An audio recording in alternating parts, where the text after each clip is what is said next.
matang demokrasinya, betul nggak? Iya, itu aja kok. Oke. Lalu selanjutnya, ya abdu, qul lil abidi, wahai hambaku, katakanlah kepada para hambaku. Abid itu jamak ya, jamaknya abdul. La ra'aitumuhu, andaikan kalian semua melihat Allah, melihat Tuhan, yakbidu wa yabsutu, menggenggam dan membuka, mengabulkan doa orang dan menolak doa orang,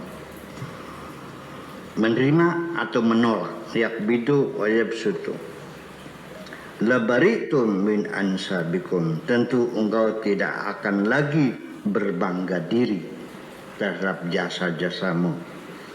Wala aritu min ahsabikum, dan engkau tentu akan lepas diri dari rasa berjasa. Nasab hasab semacam itu. Jadi mengklaim kalau engkau tahu bahwa Allah lah yang membuat sesuatu terjadi dan tidak terjadi, dikabul dan tidak dikabul, bukan karena kerja kerasmu, maka atas dasar apa engkau merasa bangga? Aku kaya karena jerih payahku. Tidak ada jerih payah yang kau banggakan. Keringatmu yang kau peras tidak ada yang kau agungkan, karena semuanya Allah yang berkehendak. Kalau Anda tahu bahwa Allah yang menentukan segala-galanya, itu aja persoalannya.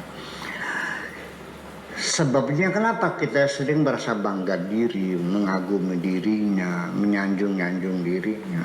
Aku bisa kaya segini adalah karena jerih payahku, peras keringatku, endas tadi sikil-sikil tadi, endas awan tadi bengi tadi awan, siang jadi malam jadi siang, kepala jadi kaki jadi kepala, banting tulang, peras keringat.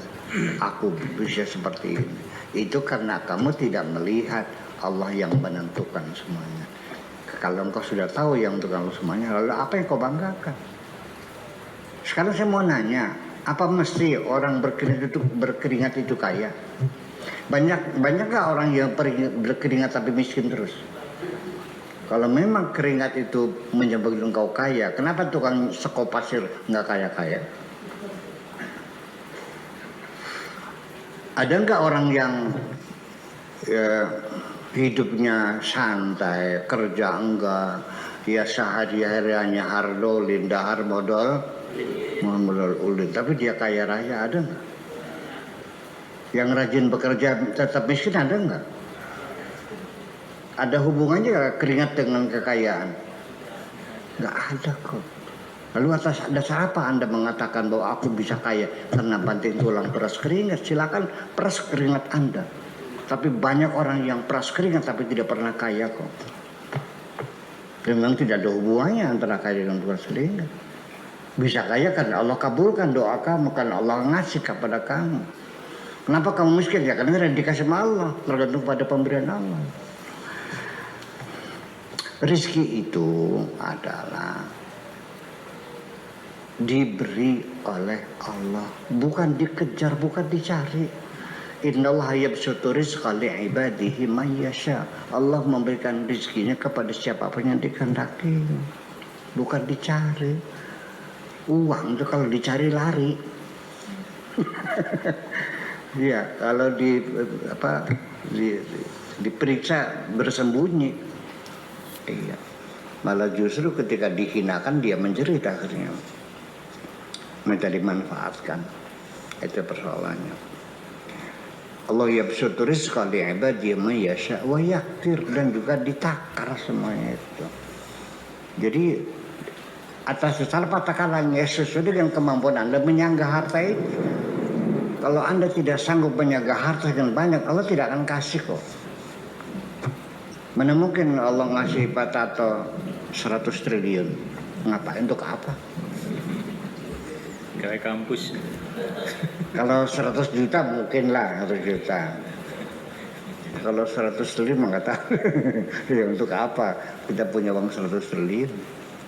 Untuk apa? Ya kalau sudah 100 triliun, Anda depositokan saja. dengan bunga 6% per tahun, berarti Anda setiap bulan dapat 500 triliun. Berapa 500 triliun itu? 500 miliar. Oke, yuk sekarang Pak Rahmat, dengan uang 500 miliar, silakan Anda habiskan setiap bulan 500 miliar. Mencret nggak? Oke, Pak Rahmat beli sepatu pagi, sore buang. Besok paginya beli sepatu baru. Habis belum 500 miliar. Bajunya tiap hari baru. Pagi beli yang baru, sore ganti yang baru. Habis belum uang segitu? Oke. Makanya nggak usah masak, di restoran aja lah. Dari ke restoran. Jangan Padang, yang inilah. Padang mah, apalagi warteg ya. Yang sekelas botol Mandarin lah. Ya, yang sekali makan sekitar 500.000 lah. Atau juta lah. Habis belum? Pagi 1 juta, 1 juta, 1 juta. Kali 30. Mesti sisa masih. Nah, sekarang nginepnya jangan di rumah, di hotel. Semalam 2 juta di hotel. Plus sama ceweknya 80 juta semalam. Kali 30, udah habis belum duitnya? Mencret loh. Iya, untuk apa? Untuk apa itu semuanya? Kan gila. Jadi kalau ngayal jangan pelang nanggung dong. Dia sama saya ngayal setinggi langit. Iya, pokoknya yang kelasnya 80 juta, yang short time ya, yang long time ya mungkin 120 juta lah barangkali. Oh iya. Mau kelasnya kelas apa gitu. Yang 200.000 juga ada. Yang 20.000 ada. Di atas reservoir. Pakai tikar bodol. Aduh. Kan kegilaan semuanya itu. Dan pasti akan ditakar oleh Tuhan. Maka siap menerima takaran itu sendiri. Saya bingung, ditakar dong. Kalau nggak ditakar gimana? Ya nggak lucu dong. Artinya bahwa ketika saya membangun pondok, lalu uang itu jelgenek gitu kan, brol datang, bangun, nggak lucu. Aku juga nggak bangga. Gimana senengnya? Yang duitnya datang sendiri dari langit ya. Kita merasa puas dalam mengabdi kepada Tuhan. Karena kita masih sadar dengan keringat kita. Iya kan? Ya, dari Rp1, Rp2, Rp1, Rp2. Dibeliin batu, beliin pasir, bikin ini lagi. Nanti nunggu lagi dulu tukangnya libur. Nanti datang ada uang lagi, bangun lagi. Ya, sampai 25 tahun kita di sini. 25 tahun kita di sini. Ya, terjadi seperti ini dengan segala jerih payahnya. Karena ada kelimatannya. Begini, ketika orang yang mendapatkan harta karena kerja keras, ya, hidup ekonomis, ya, dengan segala penderitaannya, modal dengkul dari mulai yang paling bawah, dari mulai menggembala kambing sampai nernak bebek dan sebagainya. Berpuluh-puluh tahun baru dia menjadi kaya raya. Percayalah, dia lebih menikmati kekayaannya itu dan akan sangat berhati-hati menggunakan uang itu. Percaya? Makan sate, dirasakan nikmatnya sate karena dia sadar bahwa mendapatkan uang untuk beli sate ini tidak mudah. Tapi ketika Anda jadi orang kaya karena dapat warisan, Anda akan berfoya-foya. Percaya, ludes semuanya. Ketika mendapatkannya dengan mudah, ya plok warisan tiba-tiba jadi kaya. Artinya apa? Ya akhirnya jadi pedagang. Tahu nggak dagang apa? Dagang sawah.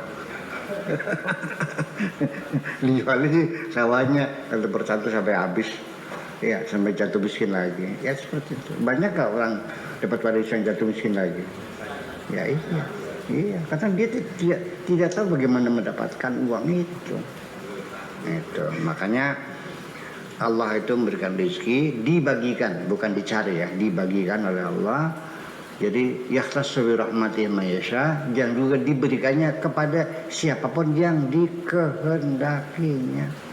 Jadi artinya ketika engkau meminta rezeki sama Allah, bukan hanya baca ya rozaknya yang 308 kali, tapi juga mempersiapkan diri sehingga Anda layak untuk diberi. Terima kasih. Assalamualaikum warahmatullahi wabarakatuh.